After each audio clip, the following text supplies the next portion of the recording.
여러분 오늘 애프터 마켓 시간에 여러분들이 또 이제 어떻게 내가 계좌를 채워서 돈을 또 이제 내 계좌에 싹 쓸어 담을까 고민하셔야 되는 타이밍이 아닌가 싶습니다. 그 고민 제가 싹 날려드리도록 하겠습니다.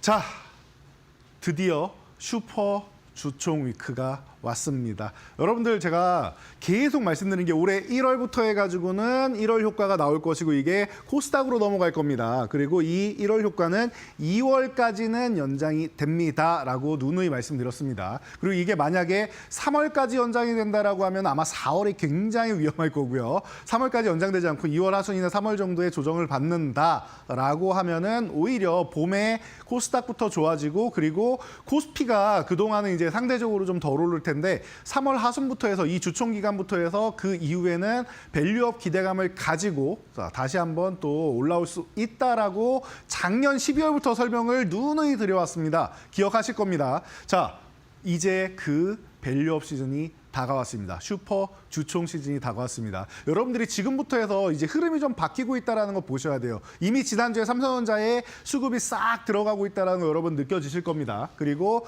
우리나라의 이제 3월 결산법인 이제 1분기에 이제 결산을 해가지고 배당을 주는 종목들이 금융주나 이런 쪽이 많이 있죠. 그러다 보니까 이런 이제 1분기 결산법인 쪽으로 해서 이제 다시 한번 또 얘기가 나올 수 있는 것들도 많이 있다는 거 체크하시면 될 것 같아요.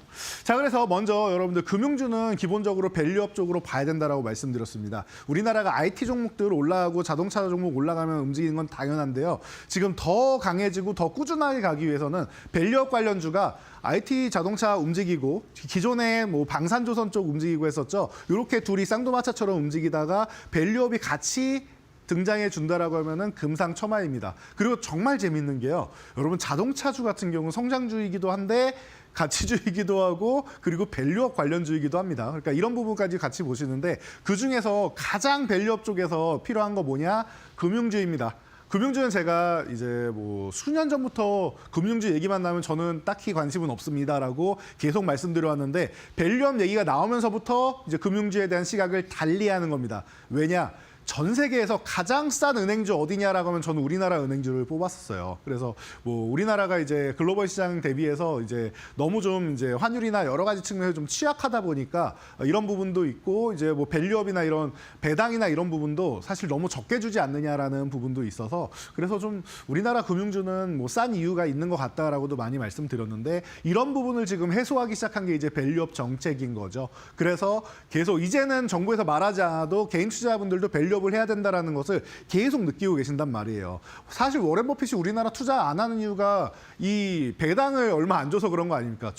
돈을 벌면 주주분들한테 환원을 해줘야 되는데 환원을 안 해주는 거예요. 내가 얼마를 벌던지 본인들이 주고 싶은 만큼만 주는 거예요. 아, 우리나라는 4% 이상만 되면은 고배당주라고 하지. 이 인식만 계속 우리한테 머릿속에 박혀 있는 겁니다. 그러다 보니까 배당을 올릴 생각을 안 해요. 돈을 많이 벌어도 성과급 장치나 하지 주주분들께 환원을 안 해줬었단 말이에요. 이런 부분을 그냥 해소해 버리는 겁니다. 그래서 밸류업의 꽃이라고 하면 저는 금융지주사를 꼽습니다라고 누누이 말씀드렸는데요. 기존의 은행주 못 올라갑니다, 쌉니다 이렇게 말씀드렸던 거랑 밸류업 정책이 나오고 나서 입장을 제가 딱 바꿔서 지금부터는 금융주입니다라고 바꾼 이 시점을 여러분 잘 기억하시고 그리고 지금은 그러면은 많이 올라오지 않았냐라고 생각할 수 있는데 작년 말까지 KB금융부터 시작해서 많이 올라오고 지금 충분히 휴식을 취하고 있다. 그러니까 여러분 편안하게 보시면 될 것 같습니다. 그리고 증권주 같은 경우도 넥스트레이드 지금 우리도 이 애프터 마켓 시간에 여러분들께 소개해드리고 있는데 이게 거래 시간이 늘어나죠.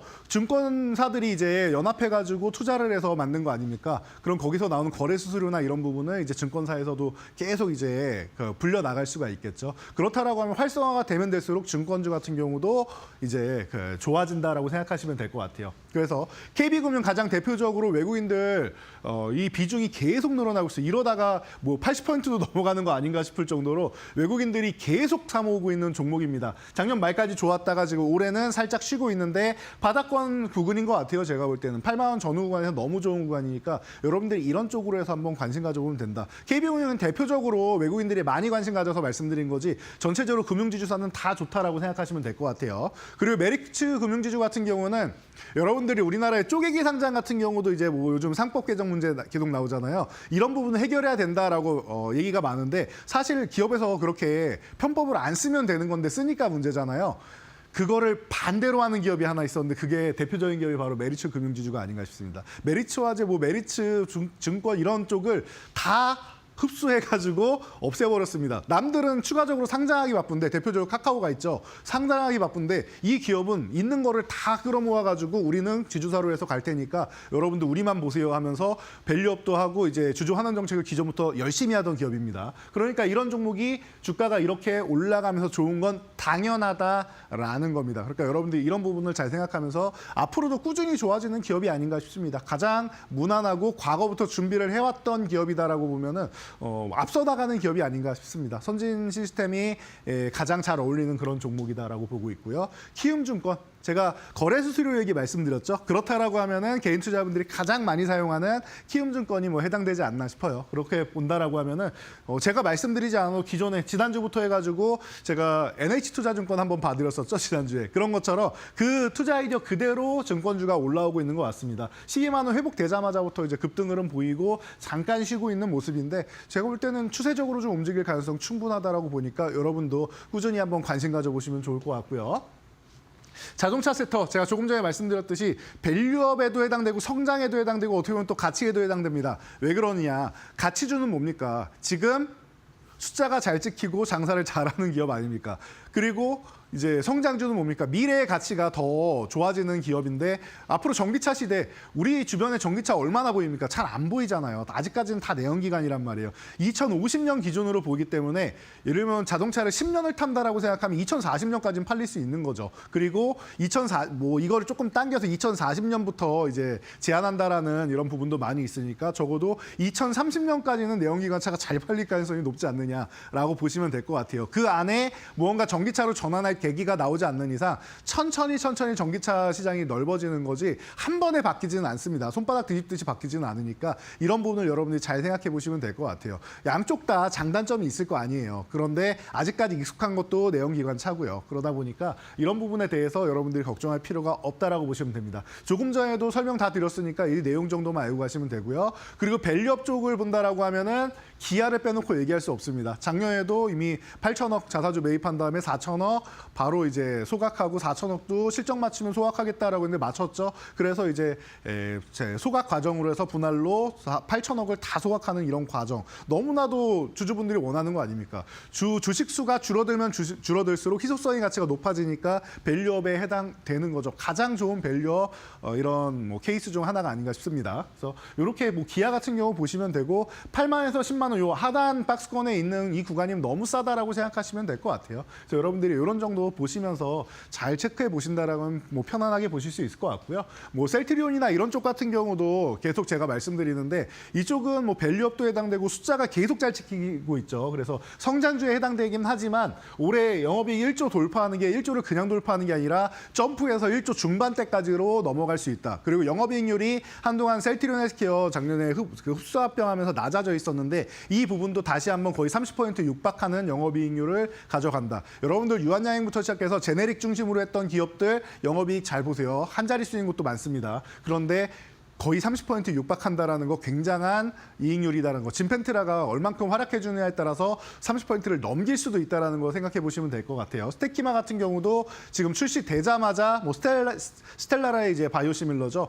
코스트코에도 입점되고 어마어마하게 지금 평가가 좋다라고 하니까 이런 부분에 대해서 여러분들 보시면 될 것 같아요. 바이오시밀러는 계속 출시를 하는데 글로벌 퍼스트 모버 제일 잘 나가는 기업이다. 가장 앞서 나가는 기업이다라는 거 여러분들이 알고 계셔야 되고요. 3사 합병 마무리. 헬스케어 이제 합병했으니까 제약 쪽도 이번에 얘기가 나오겠죠. 이번 주총에서 그래서 기대가 된다라는 부분이 이런 부분이다라고 체크하시면 될 것 같아요. 유일한 리스크는 이거예요. 지분입니다. 자식분들한테 자제분들한테 이제 지분을 이제 승계를 해야 되는데 이 승계 과정을 미리 다 해놓지를 못했어요. 그래서 만약에 서정긴 회장이 지금 타계하게 된다거나 하면은 제 뭐 최대 주주가 국민연금이 됩니다. 이런 부분이 제일 리스크.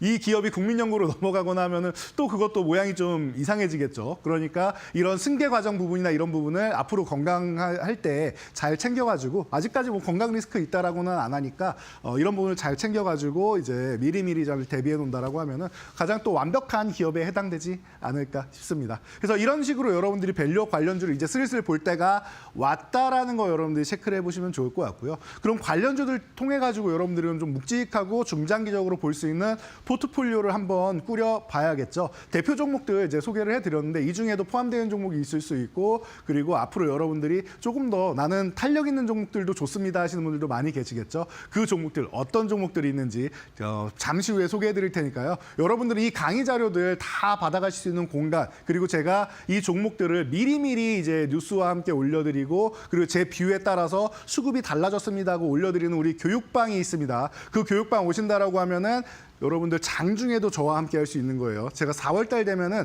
영상을 장중에도 또 올려드릴 겁니다. 제가 따로 만들어서 올려드릴 거니까 이런 부분들 미리미리 받아보신다라고 하면은 시의성이 중요한 우리 주식시장에서 여러분들이 이 정보를 앞서 나가실 수 있겠죠. 자, 참여 방법 확인하시고 포트폴리오 바로 공개해 드리도록 하겠습니다.